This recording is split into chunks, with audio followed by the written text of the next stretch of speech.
प्यारे बच्चों, मैं आरडी सर एलबीएस शिक्षा संस्थान में आपका स्वागत है। आज हम पढ़ेंगे active voice and passive voice. तो देखिए, active voice and passive voice. Active voice और पैसिव वॉइस का मतलब होता है कि जैसे कोई किसी व्यक्ति ने कोई बात कहा, मान लिया कि ए और बी है, ठीक है। ए ने बी से कोई बात कहा तो इसने जो बातें कही वही बातें बी को भी कहना है, लेकिन ए के कहने का तरीका अलग हो और बी के कहने का तरीका अलग हो। दोनों की बातें एक हो लेकिन दोनों के कहने के जो तरीके हैं वो अलग अलग हो। इसी को कहते हैं एक्टिव और पैसिव वॉइस। तो एक्टिव से पैसिव बनाते समय कुछ सामान्य नियम है, जनरल रूल है, जिसको देखिए। नंबर 1 है कि एक्टिव से पैसिव बनाते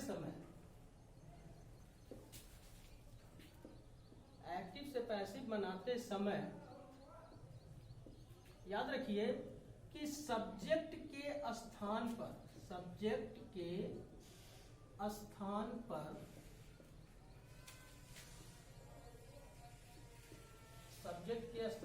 ऑब्जेक्ट लिखते हैं और ऑब्जेक्ट के स्थान पर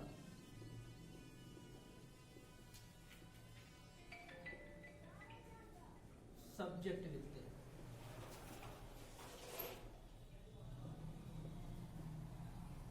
ध्यान दीजिए, यानी एक्टिव से पैसिव जब भी बनाएंगे तो आप ये ध्यान रखिए कि जो है जहां सब्जेक्ट लिखा होता है उसके स्थान पर हमको ऑब्जेक्ट लिखना है और जहां ऑब्जेक्ट लिखा होता है उसके स्थान पर सब्जेक्ट लिखना होता है। यानी सब्जेक्ट को हम ऑब्जेक्ट बना देते हैं और ऑब्जेक्ट को सब्जेक्ट बना देते हैं। नंबर दूसरा क्या है कि पैसिव वॉइस में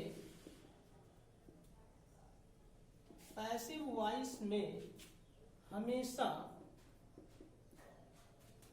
मेन वर्ब मतलब मुख्य क्रिया, मेन वर्ब यानी मुख्य क्रिया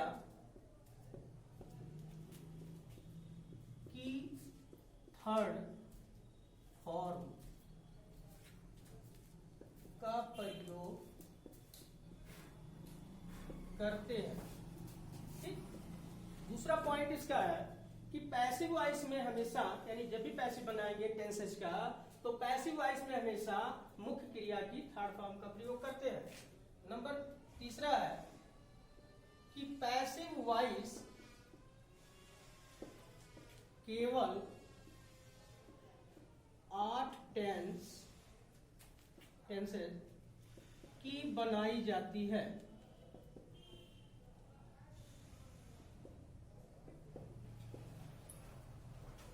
ठीक, आप जानते हैं कि टेंस जो है टोटल 12 होते हैं, यानी 3 होते हैं, 3 के 12 होते हैं, और जिसमें आपका 8 ही का पैसिव बनता है, यानी 4 टेंस का पैसिव नहीं बनता है। जिसका नहीं बनता है वो है present perfect continuous tense, past perfect continuous tense, और फ्यूचर में है ये फ्यूचर कॉन्टिन्यूअस और फ्यूचर परफेक्ट कॉन्टिन्यूअस। इन चारों का नहीं बनता है, बाकी 8 टेंस की पैसिव बनाई जाए। नंबर 4 है इसका कि पैसिव बनाते समय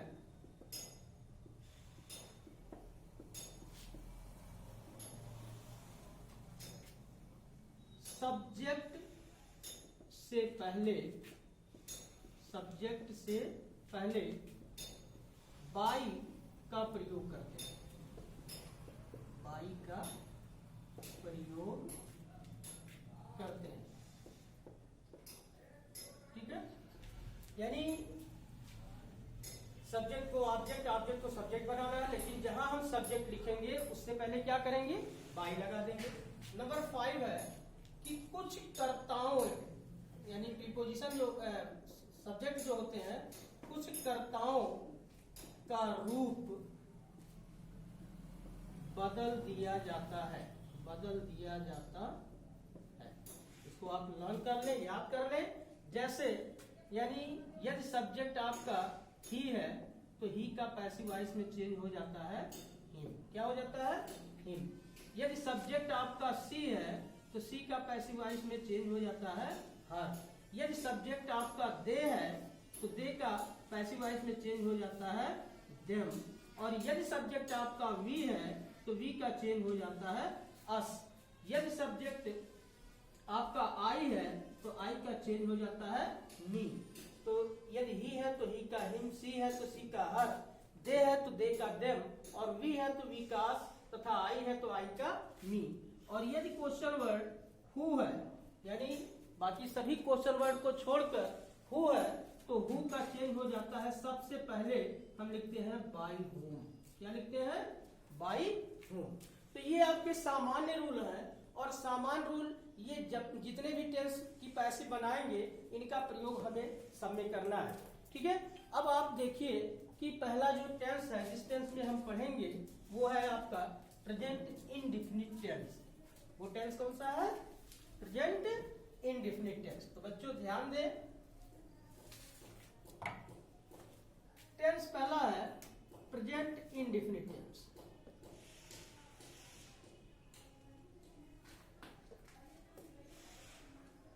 प्रेजेंट इंडेफिनिट टेंस, टेंस आप पढ़ चुके हैं। तो प्रेजेंट इंडेफिनिट टेंस में याद रखिए कि अफर्मेटिव सेंटेंस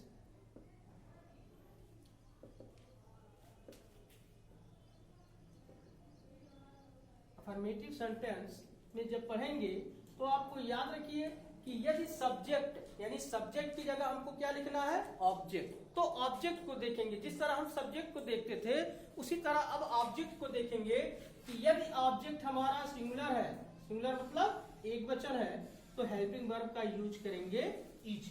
यदि सब्जेक्ट आपका बहुवचन है, प्लूरल है, तो हेल्पिंग वर्ब का यूज करेंगे आर। और यदि सब्जेक्ट आपका आई आ गया तो आई के साथ प्रयोग करेंगे एन। ठीक है, और इन तीनों के साथ ऑलरेडी आपको बता चुके हैं कि हमेशा पैसिव वॉइस में वर्ब की कौन सी फॉर्म का प्रयोग करते हैं?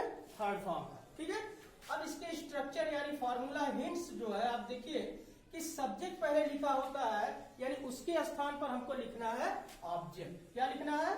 ऑब्जेक्ट। तो पहले हम ऑब्जेक्ट लिख दिए। ऑब्जेक्ट को देखकर ही हमको इज एम आर का प्रयोग करना है, यानी इज एम और आर का प्रयोग करना है। इसके बाद फिर हमें वर्ब की कौन सी फॉर्म? Third form. आपको बताया ना कि पैसिव वॉइस में हमेशा वर्ब की थर्ड फॉर्म का प्रयोग होता है। तो ऑब्जेक्ट हो गया, इज एम आर हो गया, वर्ब की थर्ड फॉर्म हो गया। अब केवल बचा है कि ऑब्जेक्ट की जगह सब्जेक्ट लिखना। तो सब्जेक्ट से पहले बाबू हम क्या लगाते हैं? बाई। तो बाई लगा दिए और इसके बाद हमने लिख दिया सब्जेक्ट। ठीक है, ये स्ट्रक्चर है, फार्मूला है, इसको लर्न कर ले। तो इसके लिए देखिए जैसे सेंटेंस है कि सी राइट्स अ लेटर। ध्यान दीजिए, सी राइट्स अ लेटर। देखिए यस ये जुड़ा है, वाक्य हमारा प्रेजेंट इंडेफिनिट का है। इसका जब भी हम पैसे बनाएंगे तो ये सब्जेक्ट है, ये वर्ब है, ये ऑब्जेक्ट है। तो सब्जेक्ट की जगह हम क्या लिख देंगे? ऑब्जेक्ट। तो ऑब्जेक्ट हमने लिख दिया, हो गया अ लेटर। ठीक है, अब ऑब्जेक्ट को देखेंगे कि ऑब्जेक्ट सिंगुलर है कि प्लूरल है कि आई है। तो एक वचन है, तो एक वचन के साथ हेल्पिंग वर्ब का यूज करेंगे इज। तो ए लेटर इज। ठीक, अब इसके बाद हमको लिखना है वर्ब की थर्ड फॉर्म। तो वर्ब है राइट्स, तो राइट का third form write, wrote, written.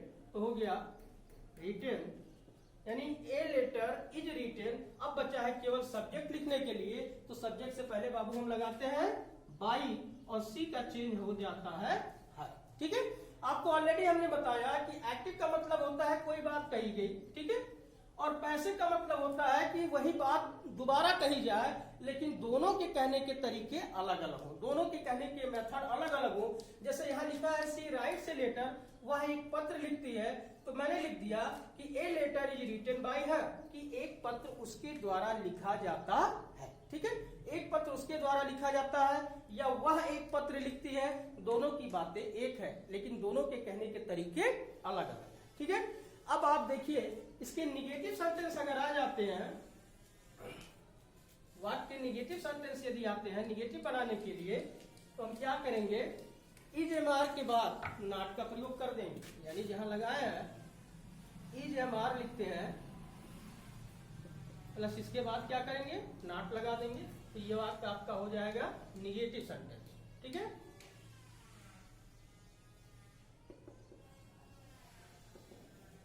जाएगा निगेटिव सेंटेंस। तो ऑब्जेक्ट हो जाएगा is am are plus not plus verb की वही third form plus by plus subject. ठीक है, एग्जाम्पल है जैसे लिखा है दे डू नॉट, ध्यान दीजिए, they do not help me. देखिए वाक्य हमने बनाया कि प्रेजेंट इंडेफिनिट का वाक्य नेगेटिव है क्योंकि इसमें डू नॉट डज नॉट का प्रयोग हुआ है। तो नेगेटिव वाक्य का जब हम पैसिव बनाएंगे तो हम लिखेंगे सबसे पहले ऑब्जेक्ट इसमें है मी। ठीक है, तो जब ऑब्जेक्ट मी है तो मी का चेंज होता है आई या आई का चेंज होता है मी। तो जब इसको सब्जेक्ट बनाएंगे यानी ऑब्जेक्ट बनाएंगे तो मी का इधर लाएंगे तो हो जाएगा आई। ठीक है, आई के साथ हेल्पिंग वर्ब का यूज करेंगे एम, तो हो गया आई एम, और निगेटिव है तो यहाँ पर प्रयोग करेंगे नॉट, तो हो गया आई एम नॉट। हेल्प का थर्ड फॉर्म हो जाएगा हेल्प्ड, और सब्जेक्ट से पहले हो गया बाई, और दे का चेंज बाबू होता है। ठीक है, तो इस तरह से वाक्य देखिए आपके हो गए निगेटिव, यानी they do not help me, तो इसका बन गया कि I am not helped by them. ठीक है, अब इसी तरह यदि वाक्य इंट्रोगेटिव है, इंट्रोगेटिव फर्स्ट है, तो ध्यान दीजिए इंट्रोगेटिव में वही हेल्पिंग वर्ब को हमको पहले कर देना है। यदि वाक्य आपके इंट्रोगेटिव है, इंट्रोगेटिव फर्स्ट, तो इंट्रोगेटिव में देखिए सबसे पहले हमको इज एम आर का प्रयोग करना है। इज एम आर के बाद हमको लिखना है ऑब्जेक्ट, ऑब्जेक्ट के बाद हमें वर्ब की थर्ड फॉर्म के बाद बाई, बाई के बाद सब्जेक्ट, और सब्जेक्ट के बाद क्वेश्चन मार्क। ठीक है, एग्जाम्पल है जैसे do you right an essay. देखिए वाक्य आपका है कि do you right an essay, कि क्या तुम एक निबंध लिखते हो। देखिए डू या डेड लगा है, पहले लगा है। ठीक, तो ये आपका प्रेजेंट इंडेफिनिट का है, इंट्रोगेटिव वाक्य है। इसको बनाने के लिए देखिए सबसे पहले हम ऑब्जेक्ट को देखेंगे, क्योंकि ऑब्जेक्ट के अनुसार ही सबसे पहले हम इज एम आर का प्रयोग करेंगे। तो एन एस से एक वचन है, इसलिए डू की जगह हेल्पिंग वर्ब का प्रयोग करेंगे इज, तो हो गया is an essay, is an essay.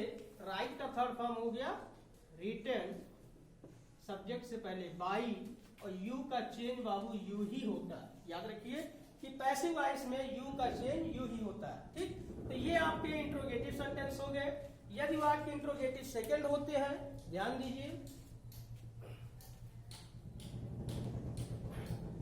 यदि वाक्य इंट्रोगेटिव सेकंड होते हैं तो इंट्रोगेटिव में सबसे पहले सेकंड में हम क्या करेंगे कि क्वेश्चन वर्ड को लिख देंगे, यानी वाक्य में जो क्वेश्चन वर्ड दिया हुआ है वही क्वेश्चन वर्ड को लिख देंगे।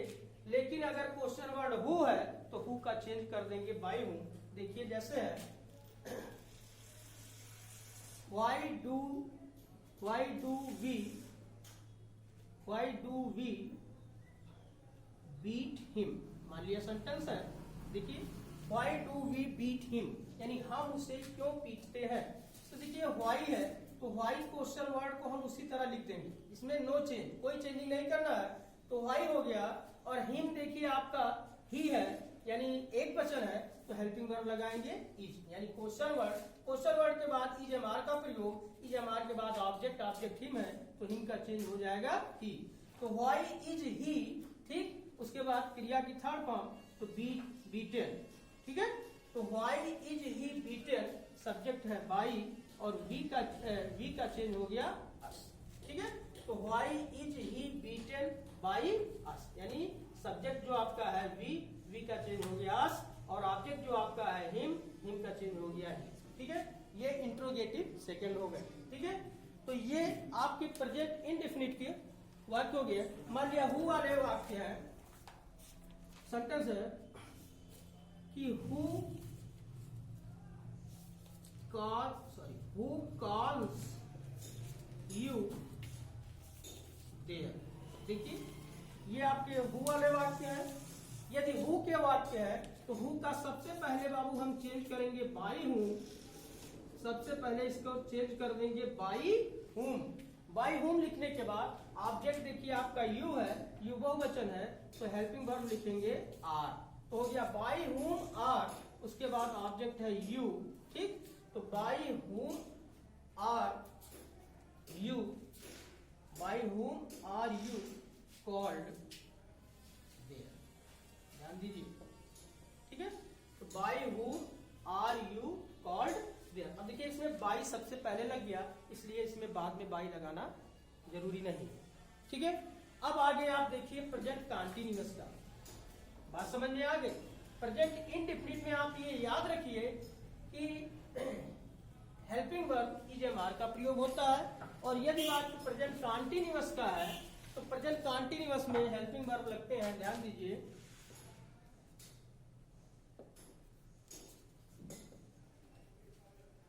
कंटीन्यूअस टेंस में हेल्पिंग वर्ब लगता है, याद रखिए। अफर्मेटिव सेंटेंस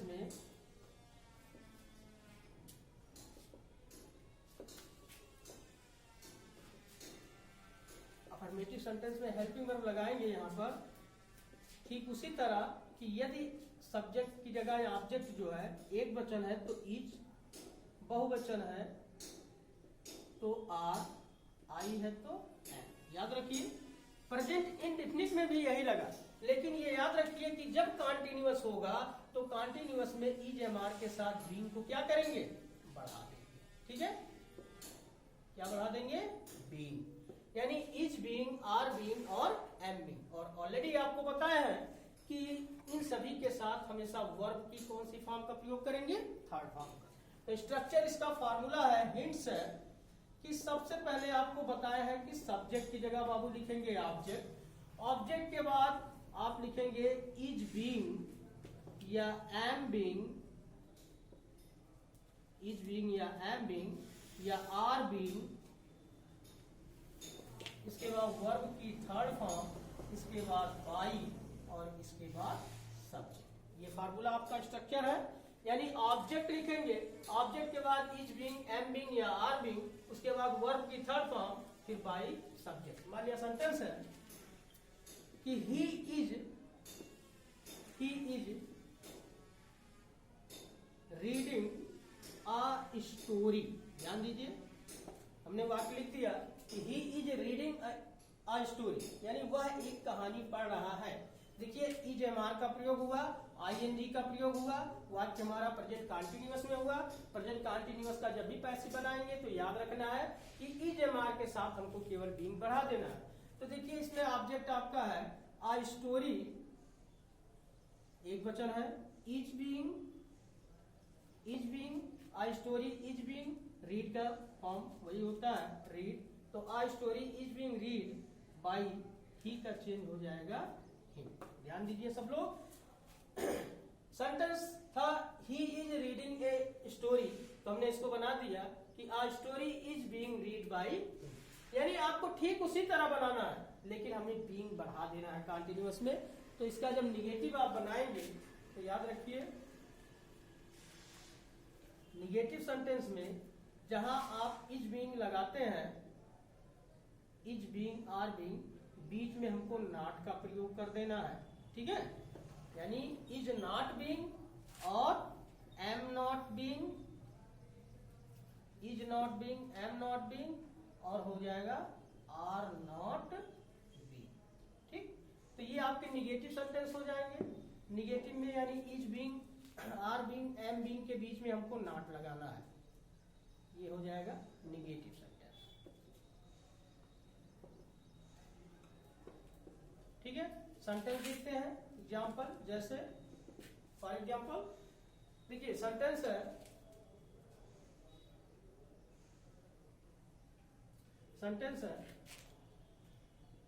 द फादर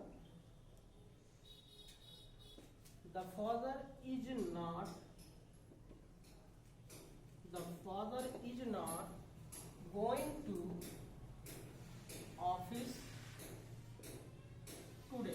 ध्यान दीजिए, देखिए निगेटिव वाक्य है प्रेजेंट कंटीन्यूअस का, the father is not going to office today.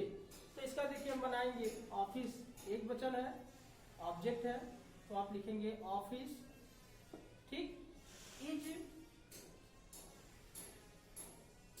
Office is not being, office is not being, go का third form go went gone, तो office is not being gone to, ठीक है, by the father,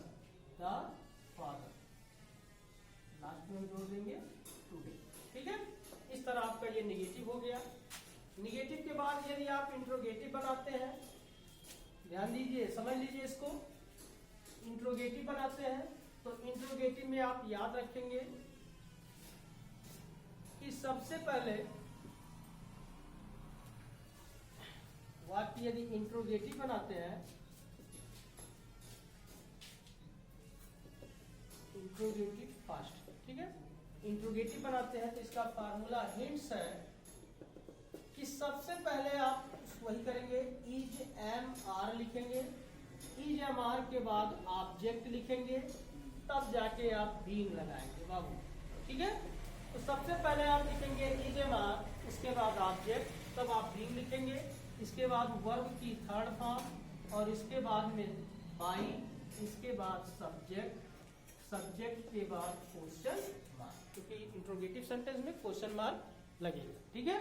तो is am are, object, being, verb की third form, subject plus question mark. जैसे लिखा है, are you singing, are you singing a sweet song, ध्यान दीजिए, are you singing a sweet song. तो देखो ऑब्जेक्ट किसका है, अ स्वीट सॉन्ग, तो एक बचन है, तो इसकी जगह हम लिखेंगे is a sweet song, is a sweet song, ठीक है, is a sweet song being, is a sweet song being sing sang sung, sing का थर्ड फॉर्म होता है संग, ठीक है, बाई, यू का चेंज होता है use, question mark. Interrogative second के यदि वाक्य है, तो मान लिया सेंटेंस दिया है कि why are you telling a lie, ठीक, तुम झूठ क्यों बोल रहे हो, तो इसका बनाएंगे व्हाई उसी रूप में लिख देंगे, अ लाई एक वचन है तो हेल्पिंग वर्ब लगाएंगे इज, तो व्हाई इज अ लाई, ठीक, इसके बाद फिर लिखेंगे बीइंग, तो हो गया why is a lie being, tell का थर्ड फॉर्म बाबू होता है टोल्ड, सब्जेक्ट से पहले बाई, तो यू का चिन्ह होता है यू ही, क्वेश्चन मार्क लग गया, ठीक है। ये इंट्रोगेटिव सेकंड हो गए। मान लिया हु वाले वाक्य आते हैं, तो हो गया who is reading this book. यदि हु वाले वाक्य आते हैं तो आप लिख सकते हैं who is reading this book, तो हु का चेंज सबसे पहले हम लिख दिए बाई हूम, ठीक, दिस बुक एक वचन है तो हेल्पिंग वर्ब लग गया इज, तो बाई हुम इज दिस बुक, बाई हुम इज दिस बुक बीइंग, इसके बाद रीड, ठीक है, क्वेश्चन मार्क लगा दिए, ठीक है। इस तरह प्रेजेंट इंडेफिनिट और प्रेजेंट कंटीन्यूअस के पैसिव आपको बताया गया, और उसको भली भांति अच्छी तरह से समझिए और उसकी एक्सरसाइज को कीजिए। बाकी के वीडियोज आपको कल बताए जाएंगे। धन्यवाद।